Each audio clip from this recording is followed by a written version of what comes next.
let me start by kind of trying to get to know you a little bit, so I could kind of gauge the participation. Has anybody heard me talk before? Couple of you. Like I try to be a little bit. I try to get the audience to participate a little bit. So everybody, please stand up. All right. Yeah, it's early. It's early, especially for me from the West Coast. All right. Hey, so how many people are interested in hearing about user experience? I mean, I would assume this whole conference is, okay, almost everybody. Innovation, also important? Right, so we're gonna cover both of those types of things. So those of you that have been in the SAP, like who's part of the quote unquote SAP ecosystem? Customers, partners, yeah, I mean, just stay standing, stay standing. If you've been in for more than 2 years, stay standing. Okay, almost everybody in the room. More than 5 years, standing? More than, let's say, 10 years, bigger jump here. Okay. Up to 20 years. All right. More than 20 years? Yeah. I guess I would count myself as more than 20 years, even though I had like the last 4-year break.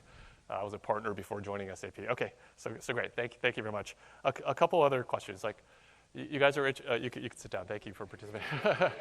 You guys, how many people like consider yourself a UX? You have UX skills. You practice UX in what you do, right? Raise your hands. Okay, half the room. How many consider yourselves more kind of on the development side, more on the technical side of things? Who feels like you split the middle? You're a combination of both. Okay. Good. Okay, and who's going to Sapphire this year? It's like coming up pretty soon. I'm going too. It's gonna be the first time in 5 years. So, all right. So thank you very much. I wanted to. Part of what I wanted to do is, I'm going to tell some stories. This is the first time I've given an SAP presentation in like 5 years. I've got a lot of stories, so I'm going to tell some stories. And part of this is going to be the history of user experience as well. The clicker's not working. Could I go to the next slide, please?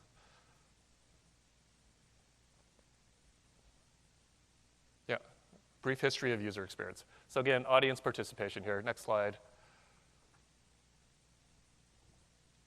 Next slide, please. Anybody know what this represents? What's the time period? The decade? 40s. How is this relevant to user experience? Anybody know?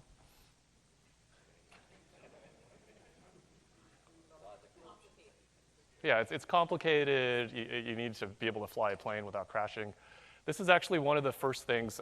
This was called human factors back in the 1940s, and it was like one of the first sciences of how do people interact with machines and complicated things, right? So that was that. Let's see if this works. No, next slide, please. Anybody know what this is? What's the era? 50s, yeah. You see a trend, the era's gonna be easy. Anybody know what this is though? Record player, any significance from a user experience design perspective? Anybody know the designer behind this? Has anybody heard of Dieter Rams? Yes? So this is, we go from human factors in the 50s, this is industrial design. And this is where, you get mid-century modern, you've heard of that as a kind of architectural style. It was very influenced, and Dieter Rams led a movement, brought this into product design and industrial design. It was called industrial design at the time, right? So next slide, please. Okay, what era are we in now? Yeah. Yeah, 60s, let's say. I mean, did anybody work on these things? Raise your hands. Like the IBM kind of mainframes and green screens, right? So this is the first example of human-computer interaction, right? So here we are in the 50s. Next slide, please.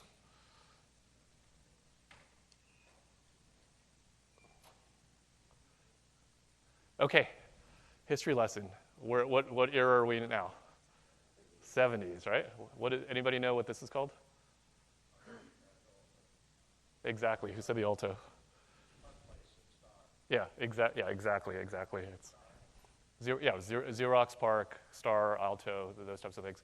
First example of the graphical user interface, right? Not green screens anymore, graphical user interface. You see that little picture in the middle of that? That's a mouse, right? So it's Doug, anybody hear about the mother of all demos? You should look it up on YouTube if you haven't. Doug Engelbart kind of gave this demo, showed like what the workplace of the future looked like way back, then. It had the mouse, it had remote collaboration, it had all of that stuff all in one demo. He actually had some feet control devices as well. So this is like, a big step from the green screen until here, right? Next slide, please. Okay, this one's pretty obvious. But before the Macintosh, so '84, the Macintosh was introduced. What was the computer before the Macintosh that first introduced some of the things that you saw from Xerox PARC?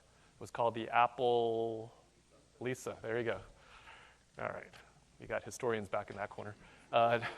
Next, it's part of the look. Next slide, please. Oops, we missed one. And then, 10 years later, this was Windows. But you see how like things build on top of each other, right? You saw how Xerox PARC led to Apple, Apple led to Windows, and I kind of capped it at that. Next slide, please. And speaking of user interface, it takes like 3 people to advance the slide here.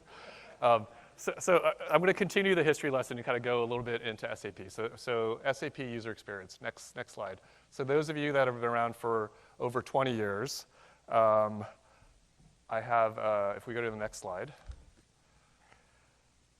Okay. This is obviously SAP GUI, but guess what was the name of the theme of this? What was the theme called? Or what's the theme called now? You could still get to this if you wanted to make your user experience look like this. No, it wasn't Enjoy. It was, this is called SAP Classic. Next slide, please. Okay, what about this one? This was 2008. There was a big collaboration back in 2008 between SAP and Frog Design to come up with this user interface. Well, somebody said it before. What is this called? No. Enjoy. This was the result of the Enjoy work. All right. Next one. And then this is. I actually personally think it's a step back from Enjoy, but anybody know what this is called? It's the quote. It was called the quote unquote signature design at the time. All right. Let's just say that with all that work, this isn't what you would consider. Most people would consider a modern design, right? So now next slide, please. Now let's talk about design thinking. Now the year is 2004. If we go to the next slide, does anybody know what this is and the significance of this thing? So, yes, IDEO. Yeah, it was a Business Week article, May 17th, 2004. I call this the $35 million cover. Does anybody know why it's the $35 million cover? So I wasn't around at the time at SAP, but the mythology, or the story goes, that Hasso Plattner was going to walk on stage at Sapphire, and he was about to give a keynote speech at Sapphire, right? This is May 17th, right before Sapphire. And this executive, Zia Yusuf, read this magazine on his way over to Orlando. And when they were in the green room, Zia said, Hasso, you got to read this article. This talks about everything that you talk about in terms of what we need to do at SAP to really think about how to bring more customer experience and what customers need into our products. This is a great article. The rumor goes, Hasso read the article, he actually brought the magazine on stage, went completely off script, because he never does that. That's an inside joke. I used to write speeches for him. He always goes off script. And he waved the article around on stage saying, this is, hey, we have lost touch with you, our customers. We need to do better at this. I just read this article that's called Design Thinking that will help us put us, better in touch with what the customers need, and we will make changes at SAP. So this was very, very influential, at least at the SAP side. I joined SAP about 6 months later because what he wanted to do was he wanted to bring, this was IDEO, a design consultancy company. He wanted to bring IDEO into SAP. He tried to buy IDEO. IDEO didn't want to be sold. So he started something called the design services team. I was one of the first hires of the design services team. And I found myself, next slide please, 2 years later writing the speech at Sapphire. This is a different photo. But 2 years, he gave a keynote speech at Sapphire talking about the importance of design, design thinking at SAP, right? How am I doing on time? So this was really important because you had the head of SAP, a company that's known for business software and a lot of functionality, really taking a step back, getting and understanding what are the principles of design, the principles of Apple, not necessarily doing every single thing and showing everything on the screen, but how do you really prioritize simplification, ease of use, and ultimately making your lives easier as a user of SAP, right? So this was really important to get that support from the founder and chairman of the company, but it wasn't working out, right? It was difficult. I think at the time, SAP was small. It was 40,000 people at the time. By the time I left 4 years ago, it was 100,000 people. So it was still relatively small, but he was getting very, very frustrated about he started this, he was pushing this down, he created this design team in the office of the CEO, and he was still frustrated on why this wasn't picking up and why this wasn't happening. So there was a very kind of interesting strategic thing that he did. Has anybody attended the Max Attention Summit at SAP? It's this thing where some of the biggest customers attend the service and support part of the organization. It's a nice event. This year it was at Hasso's golf course and vineyard in California.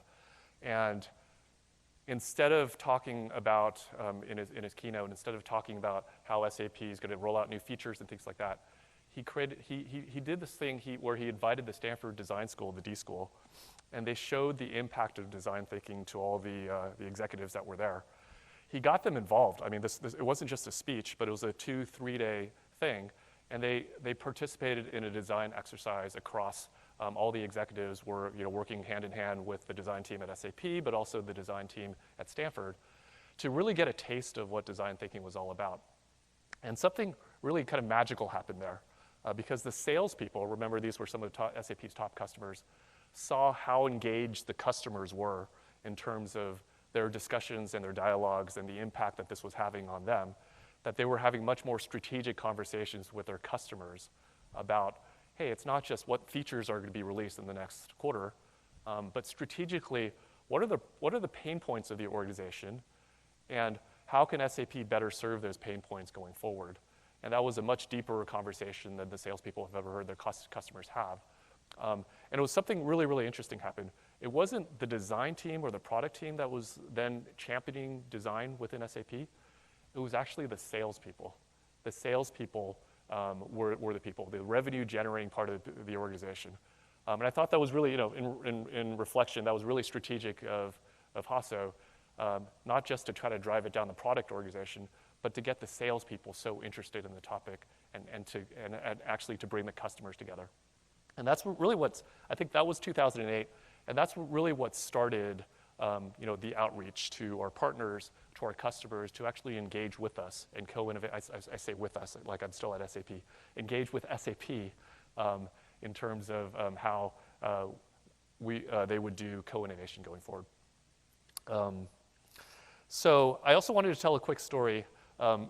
You all at Mindset are App House partners, and App House is an example of this network. Right? It's not just SAP co-innovating with customers, but now there's a set of partners. It's a worldwide network now, from what I understand, of partners that engage with customers on co-innovation activities.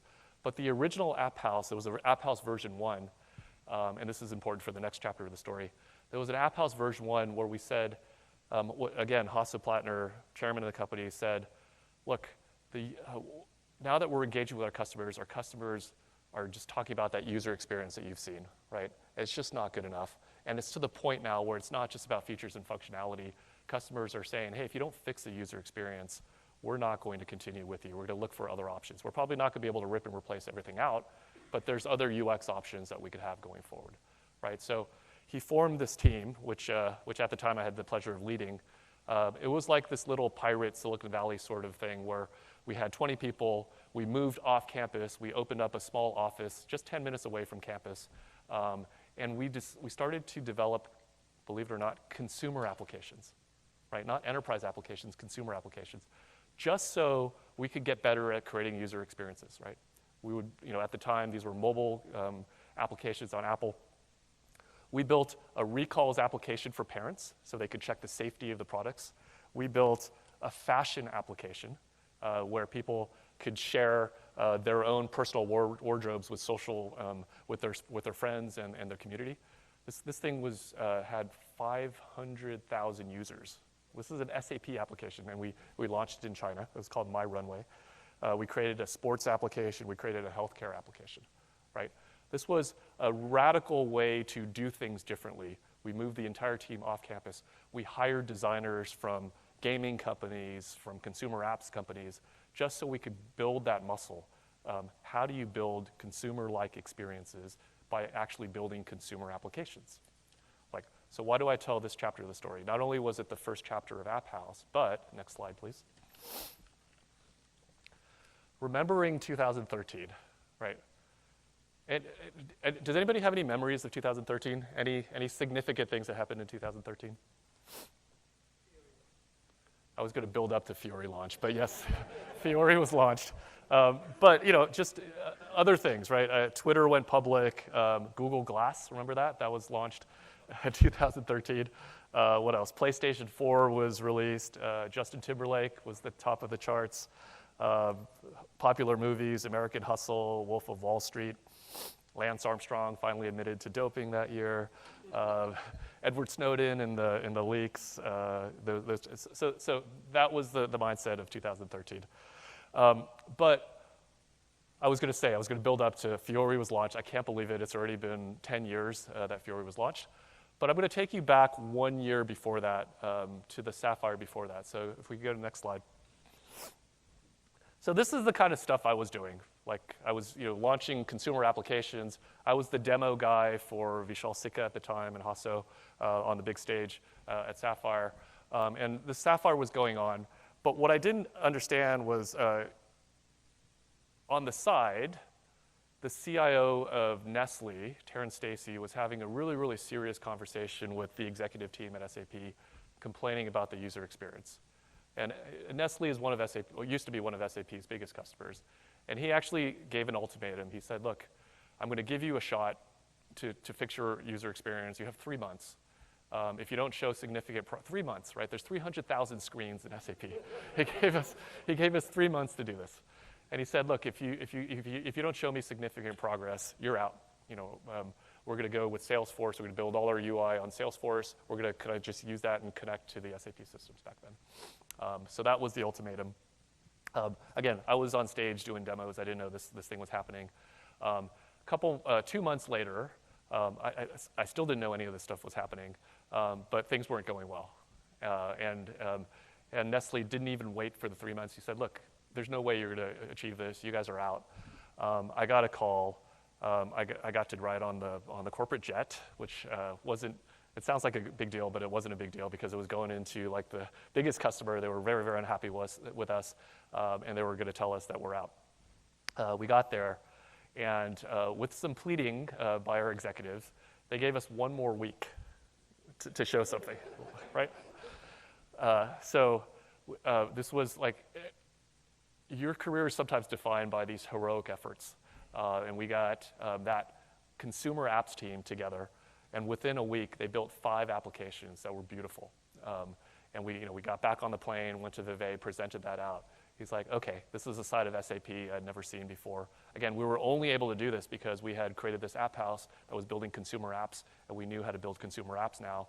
They were able to turn their attention. They built these 5 things for Nestle. So Terrence gave us another week, right? He went from 3 months to 1 week to another week. He said, okay, how do I know that this isn't just vaporware?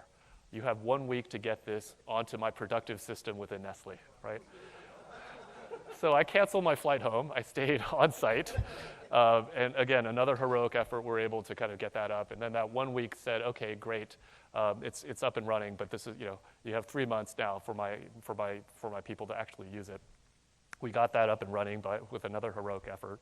And then now the entire SAP board got really, not only, they were worried, but they were also excited because we were able to turn around the most skeptical customer in 3 months. So there was a big effort, and that's what led to, sorry, next slide. I forgot to go to the next slide. This is Nestle's headquarters in Switzerland. It's a beautiful headquarters. For me, it's hell because I spent like so much time there. Didn't sleep for 3 months. But yeah, because of that, next slide, we have Fiori, right? And 25 apps were announced 10 years ago in a couple of weeks, right? Sapphire of 2013. And again, this is really just nostalgic for me because this is a little bit of a walk down memory lane. Next slide. Anybody remember these slides? Let me just look at how old these slides are. This was the original strategy for Fiori. 300,000 screens. There's no way we would have been able to release 300,000 screens all at once. So we had to pick and choose. So we looked at the actual usage of SAP transactions, and we said, hey, there's a huge, huge, huge long tail. So those 25 apps that we initially launched through data and analysis touched over 90% of people that use SAP, right? It was things like time and attendance, workflows, approval workflows, those types of things, if you remember. And then we would kind of slowly go down the long tail. If you go to the next slide, we also had the strategy, again, memory lane for me. We had the strategy of new, renew, enable, saying that it's going to take us years. It's going to take us over 10 years. It's been 10 years now to truly kind of renovate all of SAP's scenarios. So we had to do something. We had to have a strategy around that. So our strategy at the time was anything new we would build on Fiori. And then at the same time, we would start to renew all those 300,000 applications. And we would give you a set of tools so that you could do your own things. We would enable you to do your own things. Next slide here. Go through these things quickly. This was Fiori when it was first launched, the original design of Fiori, multi-device. It was responsive. Next slide here. We had SAP screen personas. There's me again on stage demoing SAP screen personas, right? This was enable you to customize existing user interfaces. Next slide. We also provided resources. We had design guidelines. We also had elements, building blocks, so you could build your pages faster. Next slide. And this is funny for me. We also created something called SAP Build. This was back in, I think, 2016, where we would allow you all to quickly prototype a new solution, get feedback on it, and then start rolling that into your actual production usage. Jürgen Mueller, who's the current CTO at SAP, invited me to TechEd this year because he said, hey, I have something to show you. Apparently, this is now called Build Classic because there's a new SAP Build, which I think in one of your presentations you're going to talk about as well. Yeah, just funny history for me, but it just shows kind of the evolution of how these things are going. Next slide. Okay, so that was all about user experience. If we talk about, I'm just checking the time, but if we talk about when I asked you all how many people are interested in user experience, how many people are interested in innovation, what I've found is user experience is just like one aspect of what you could do to take this design thinking process and help drive change and have results. The other aspect is really innovation, right? How many people work for companies where innovation is important, right? Raise your hands, right? Come on, everybody needs to raise their hands on this one. Next slide, please. How do you define innovation, though, right? I find that a lot of people look at innovation, people talk about innovation, and they mean different things. I don't know if it was McKinsey or Accenture, they came up with this notion of horizons of innovation. There's innovations that you do in the first horizon, which is the stuff that affects you this year and affects your results this year. Horizon 2 are kind of a couple years out, right? You're not going to get immediate results, but those are more disruptive innovation. There's Horizon 3, which is more research, 5 to 10 years out, right? I like that definition. But I also like this thing, and those of you that have heard me speak, I've been saying this for a long time. This is part of like Sam's greatest hits, this part of the presentation, right? Innovation is creativity times execution, right? It's not one or the other. It's a combination of both. You need big new ideas, but big new ideas in a vacuum don't go anywhere, right? And you need so you need execution, and execution is about getting what you promised to your customers out to market and actually showing your investors, success in the marketplace, right? So, how many people think that they're very good at execution? Raise your hands. Right. I usually say, like, again, everybody should raise their hands here because your boss might be in the room. All right. This is what we're typically measured on, isn't it? Right? Execution. And how many people think of themselves as individually very creative people? Right? Raise your hands. Right? Pretty good. Next question. How many people think that they could take their individual creativity and spread that across their entire organization? Now raise your hands. Right. More hesitance, see, right? Okay. So you kind of buy into this. This is a workable definition of innovation, yes? Yes? Okay. Let's move on. Next slide, please. Execution is really, I link it to problem solving, right? You're given a problem, somebody, if you're the boss, you give your team the problem. Hey, I need you to do this by this time. And you measure the teams on how well your team is able to solve the problem quickly, efficiently, cost effectively, right? And you have KPIs and OKRs and all kinds of things. Our organizational structures are all done to measure how well you can execute. It's about solving problems.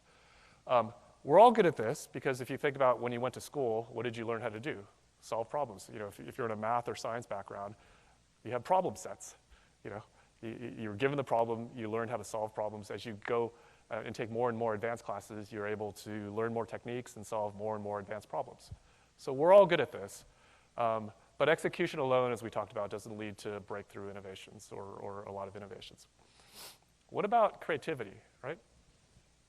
How many people went to school to learn about creativity? Not a lot of people, right? So if execution is about problem solving, next slide, please.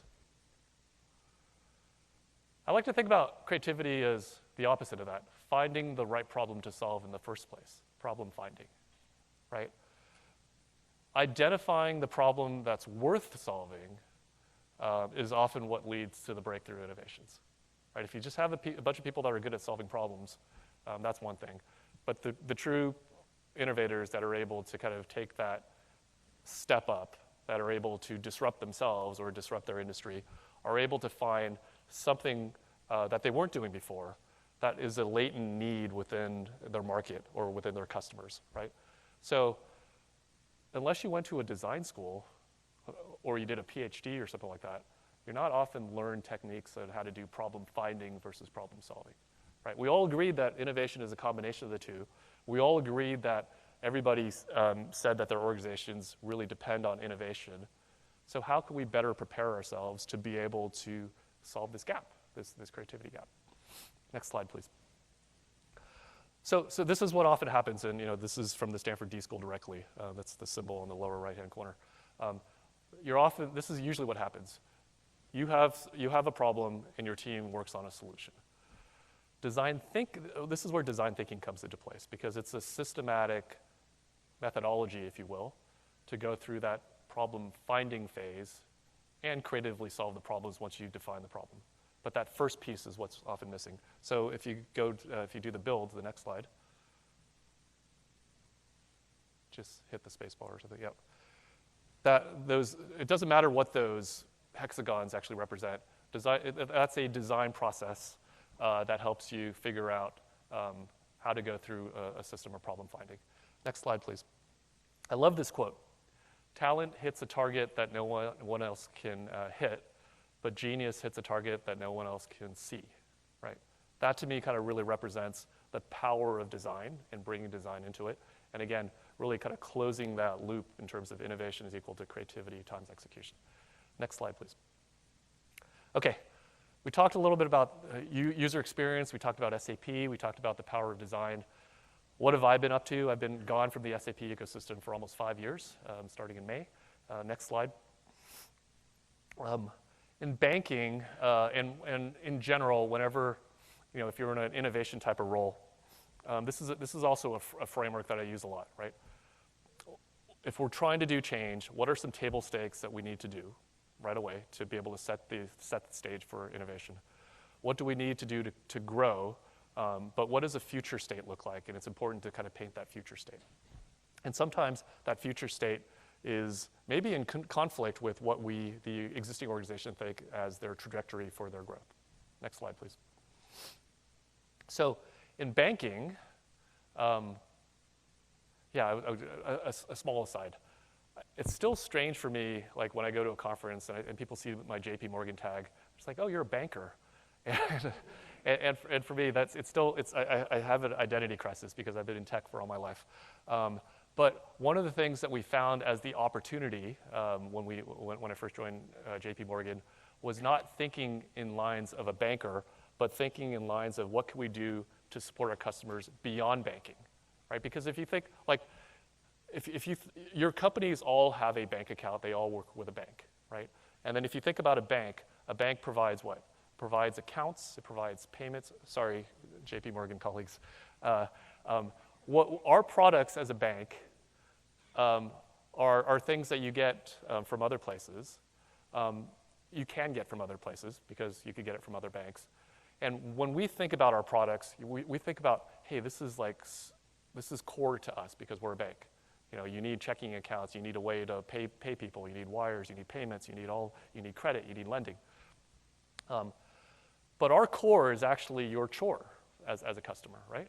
Your core as a customer, you have to run a business. You need to get customers. You need to build a product. And the banking is actually a chore, but we think of that as our core. So how do we take what we do and extend that to actually better support your core, which is better to run your business, right? So that's the aha moment that we got, right? Again, finding the right problem to solve. Next slide here.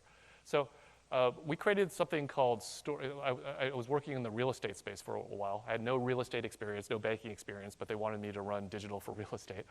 And we created a real estate experience. If anybody is a real estate owner, if you have properties, you can check out story.jpmorgan.com. It's an end-to-end solution to help you run a real estate business for apartments, right? But the insight is, next slide,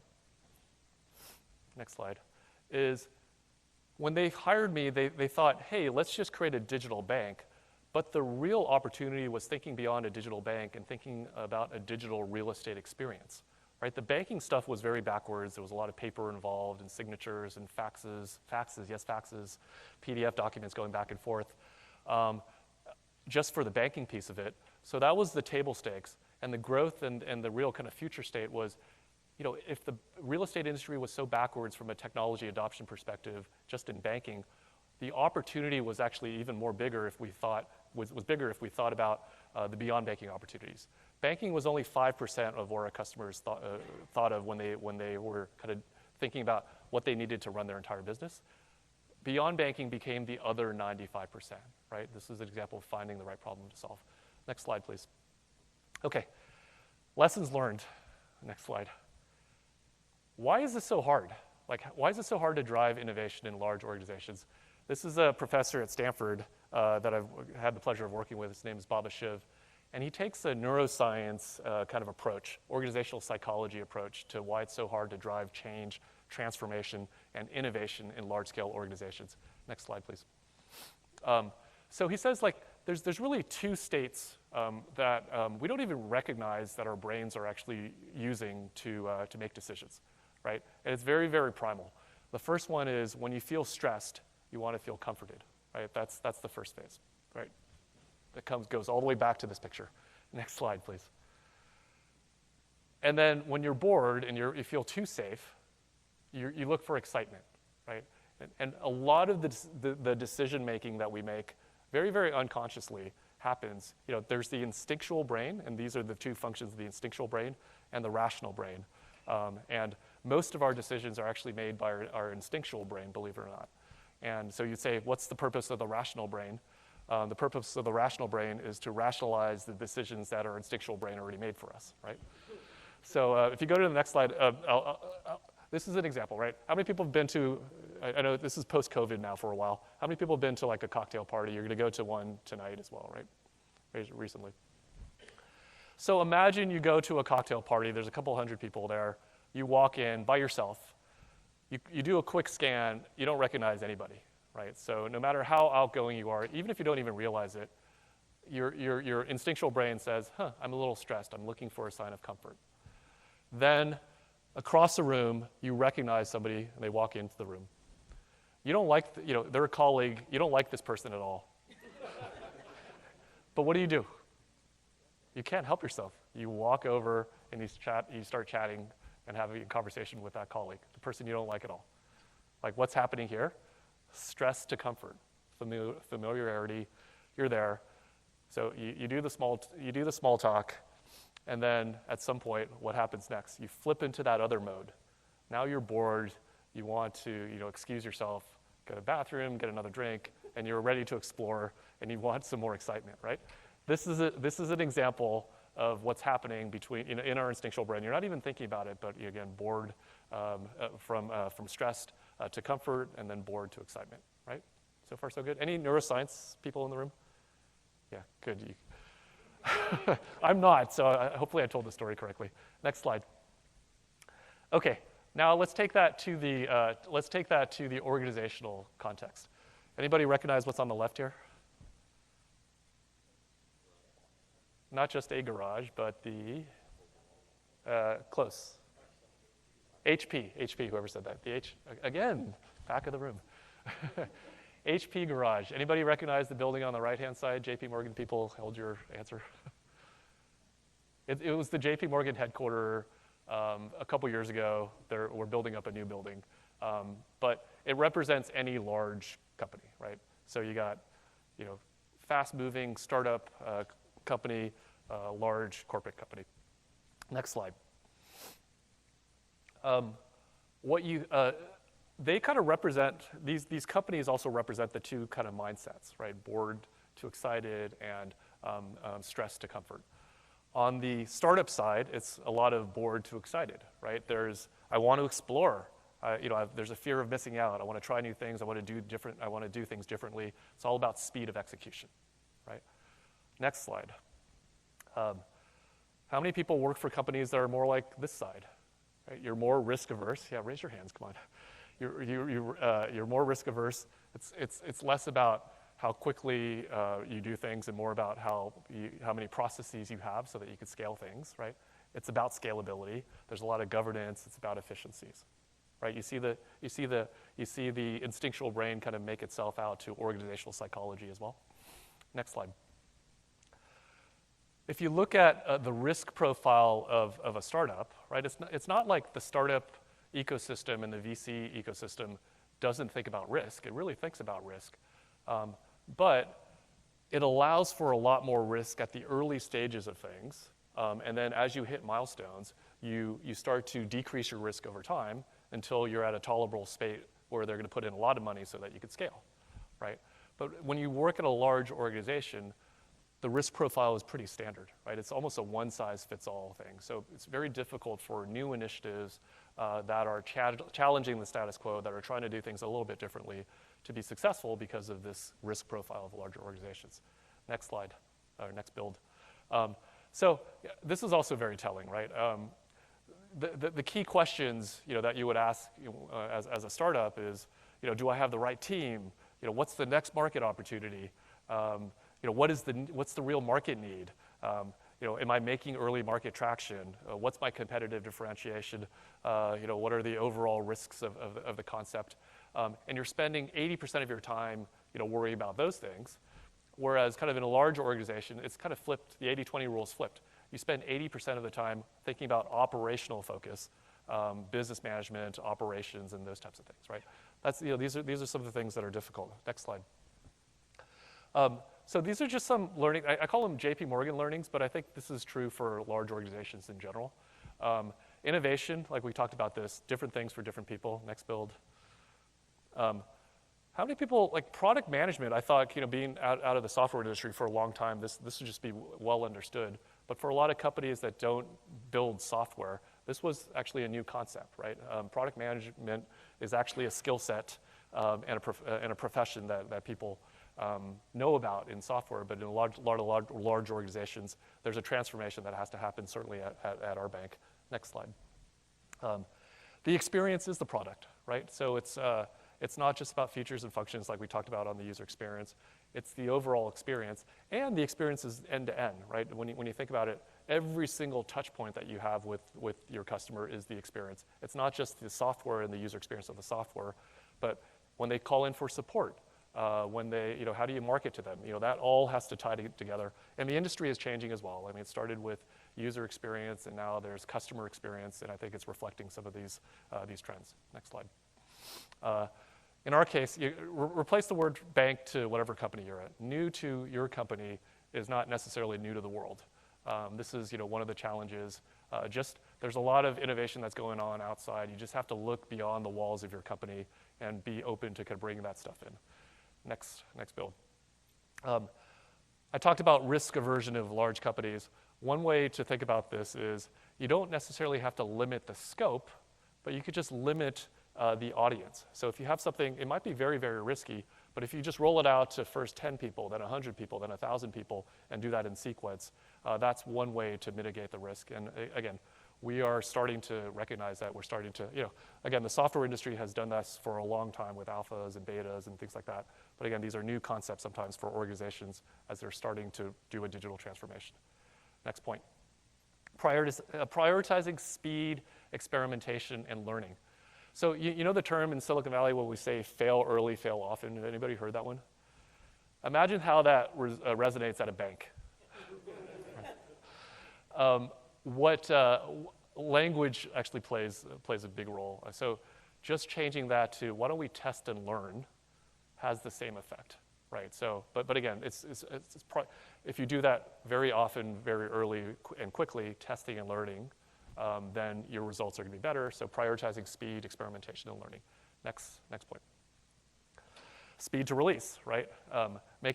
Sometimes people think, so again, I'm going to use the context of the bank. A checking account and a savings account really hasn't changed in, 10 years, 50 years, 100 years, maybe even more, right? With software and digital transformation, again, most organizations need to learn that software, you're never done, right? You've got release 1, release 2, release 3. So the first release isn't the last release, and getting that point across is really important as well.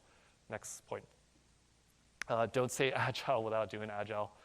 It's like the whitewashing or the greenwashing or the agile washing of terminology. There was actually a term that we called agile fall because the organization did waterfall, and they just wanted to add some agile comments to it. They wanted to sound more agile, so they called it agile fall. It's not, I'm not joking. Next point.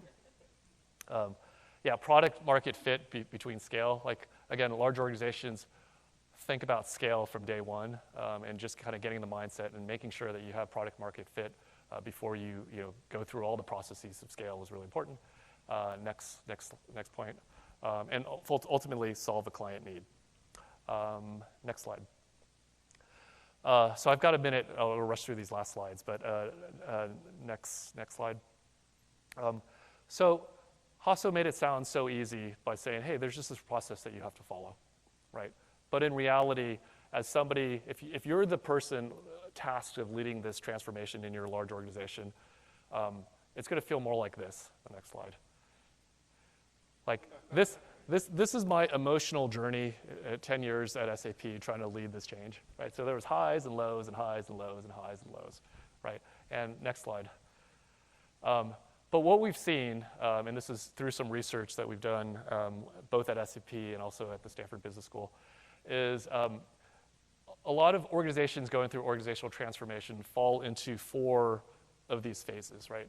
The first phase is the lonely soldier phase. I'm appointing you to change the culture, the mindset, so that we could be a more innovative organization. I just went to this great presentation, by IDEO or something like that. You're responsible for changing my 30,000 person organization, right? You feel like the lonely soldier. But because you've got executive support, you're able to make some great progress. And then you go into phase number 2, which is success in silos, which means you're able to replicate that, but you're only able to replicate that in the areas where you're directly involved, you're able to kind of shine your spotlight in. It's still not scalable, right? And then you move into phase 3, which is like the critical phase. The critical phase is from push to pull. Instead of this thing being pushed from top down, you've had enough success where the other line of business leads are actually asking for your support and trying to bring this into their own organizations because they see the types of results that your team has had, and they want to own that themselves. And then the final stage is scaled. So next slide. That's it. So again, thank you so much, Gavin. Thank you so much for inviting me to this. It was great to come back, and it was really like a trip down memory lane a little bit. Hopefully you got something out of it. We talked a little bit about user experience, the importance of user experience, the SAP journey, but I think maybe most importantly, some of the techniques to achieve a great user experience can also be applied to organizations, small and large, to help drive innovation. So thank you very much.